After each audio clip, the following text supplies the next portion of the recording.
From the moment she stepped into the spotlight, Jasmine Crockett brought an undeniable energy that signaled she wasn't there for passive conversation. She had the poise of a seasoned attorney and the resolve of a representative who knows exactly why she was elected. It was immediately clear that she came prepared, not just with facts and figures, but with a palpable readiness to challenge assumptions and dismantle oversimplified narratives. She exuded a quiet confidence that doesn't come from arrogance, but from knowing your subject matter inside and out. There's something formidable about someone who not only understands the issues, but can articulate them with passion, intelligence, and grace. That's exactly what happened. As the discussion unfolded, she wasn't reacting impulsively or emotionally. She was strategic, grounded, and unshakably composed. There's a unique rhythm to how she speaks, measured, clear, and powerful. You could tell she was listening carefully, not just to respond, but to cut through spin and redirect the conversation toward truth. That's where she excelled. She didn't allow herself to be boxed into simplistic talking points. Instead, she took control of the dialogue with an elegance that left no room for misinterpretation. Her points weren't just sharp, they were surgically precise. What really stood out was her command of nuance. Too often, complex topics get flattened into sound bites that miss the heart of the issue. But she wasn't about to let that happen. Whether the subject was systemic inequality, legislative dysfunction, or the broader implications of policy decisions, she framed her arguments with the kind of clarity that demands respect. She knew when to lean into historical context, when to highlight data, and when to appeal to moral reasoning. And the passion, it wasn't performative.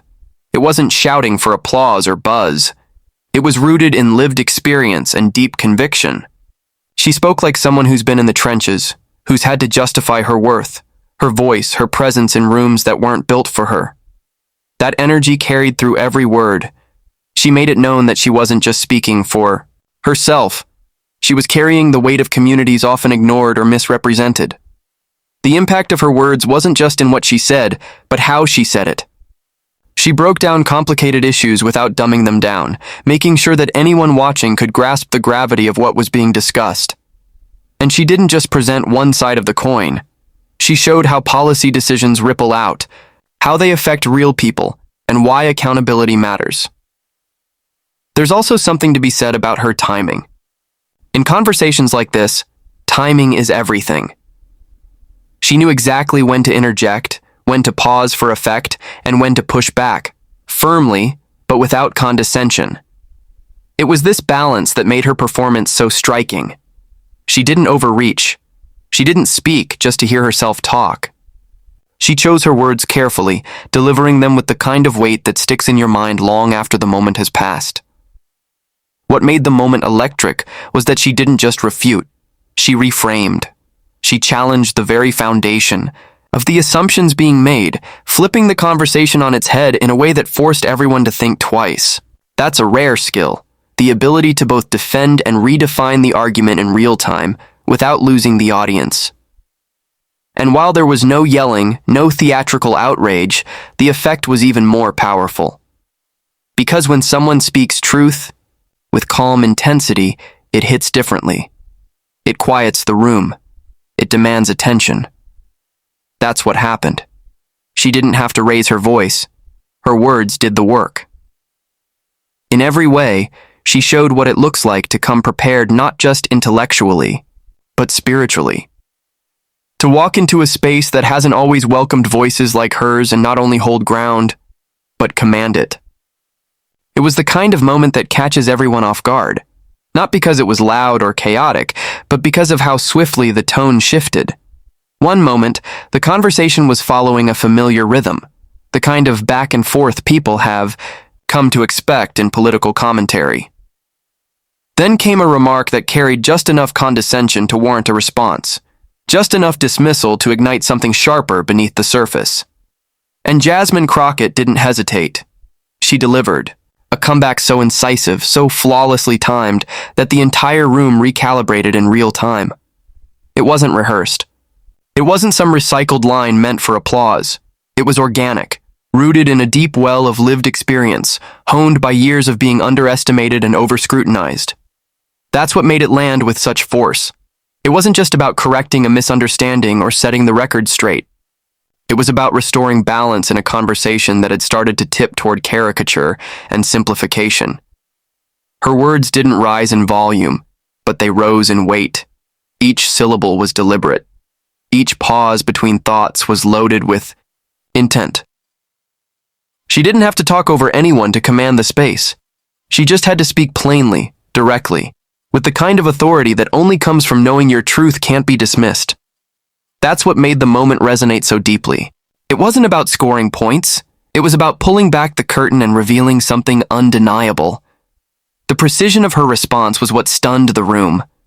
It wasn't emotional in the way that's often weaponized against passionate speakers, especially women. It was measured, focused, and piercing. It struck a nerve, not because it was cruel or theatrical, but because it revealed the hollowness of the argument she was responding to. She didn't need to insult anyone. She simply exposed the fragility of the assumptions being made. And once that was done, there was no walking it back. You could feel the air shift. The kind of hush that follows a moment of unexpected truth-telling settled over the room. It wasn't awkward silence. It was recognition. Recognition that someone had just said something that couldn't be ignored or laughed off. It was the kind of line that forces reflection, that sits with people whether they want it to or not. And when the crowd reacted, it wasn't with shock for shock's sake. It was with the kind of spontaneous energy that erupts when someone finally says the thing that needed to be said. She didn't just respond to a single comment. She addressed an entire mindset. In that brief exchange, she spoke to a much larger issue, the casual dismissal of communities, voices, and perspectives that don't align with dominant narratives. She put words to a frustration that many feel but few can articulate in the moment, and she did it with poise that made it impossible to ignore. There's a reason the audience couldn't help but react. People recognize authenticity when they see it.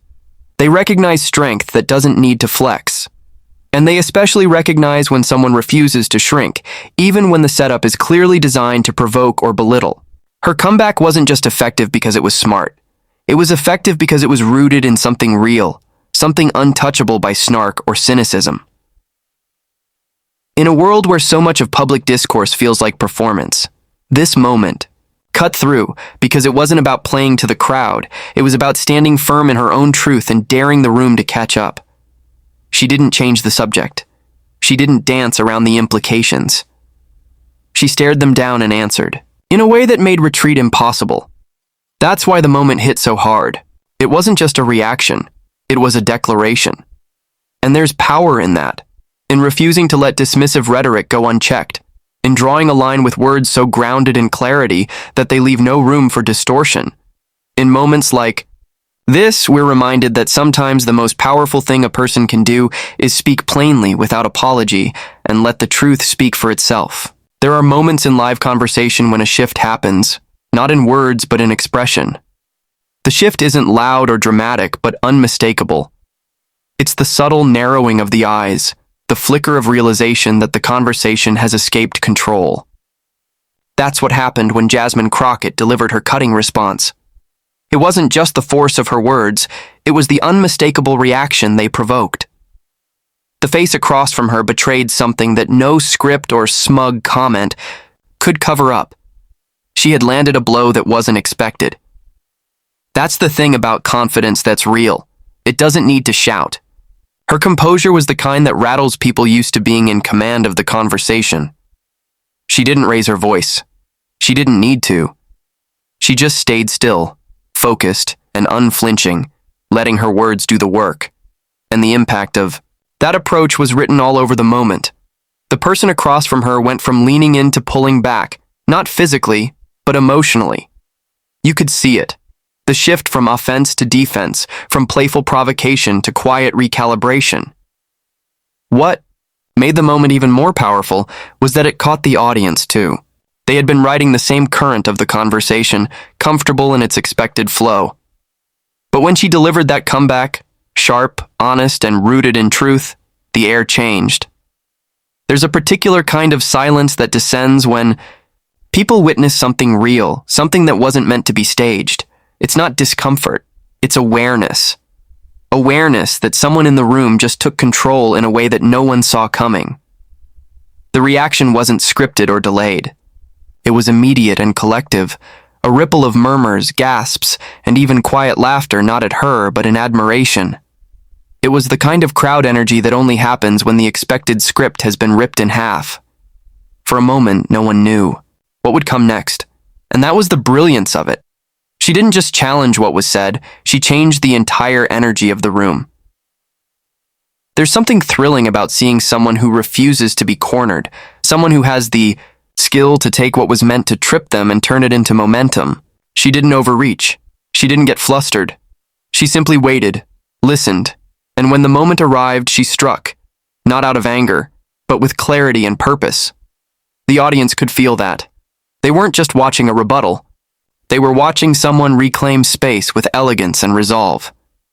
And the other side of that moment, the one who had previously been steering the tone, wasn't ready for it. The reaction was subtle but telling. No more confident interruptions. No more dismissive gestures. Just a stillness that only comes when someone realizes they've been outmatched, not through volume or aggression, but through depth and truth. That kind of response lingers. It doesn't fade when the camera's cut or the audience files out. It stays with people. What made her approach so disarming was its restraint. She didn't gloat or push the advantage.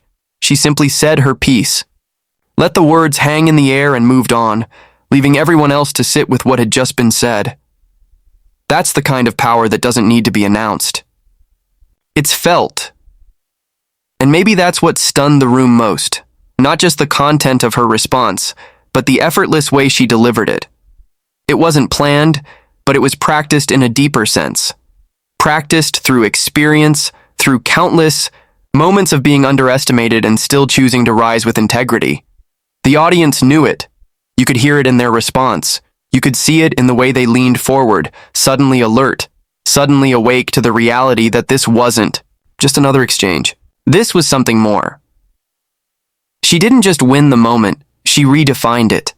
And the silence, the tension, the visible shift in posture across from her, it all testified to the reality that sometimes the most stunning blows aren't loud or aggressive. They're quiet, sharp, and undeniable.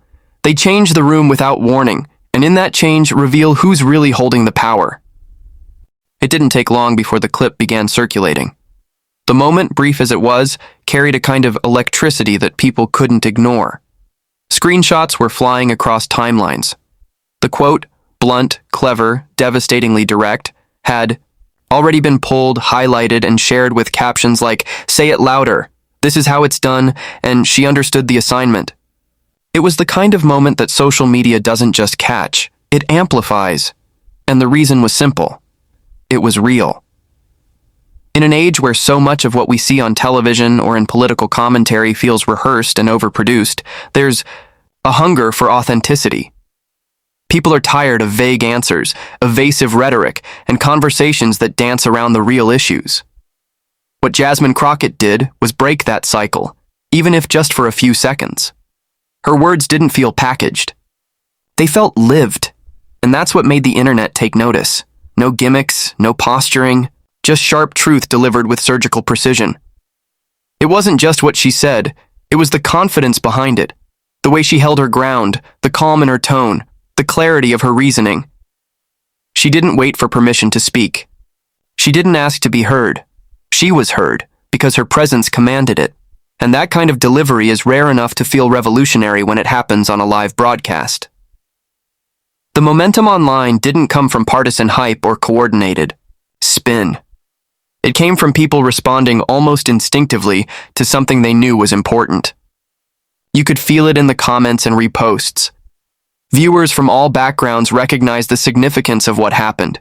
It was a moment of unapologetic clarity in a landscape often full of ambiguity. People were eager to share it because they wanted others to witness it too. More than just a viral soundbite, her statement carried substance. It wasn't meant to dunk for the sake of drama, it was meant to reclaim the conversation, to reject lazy narratives, to insist on accountability, and people could tell the difference. There was no smugness, no self-congratulation, just a line that cut through noise like a scalpel, clean and precise, exposing the flaws beneath the surface. That's the kind of rhetoric that lives longer than a news cycle. In the hours that followed, threads began popping up. Analysts were dissecting her statement, pulling it apart for its rhetorical structure, its political weight, its cultural resonance. Supporters praised her courage and quick thinking. Even those unfamiliar with her before the clip aired were suddenly diving into her record, her background, her speeches.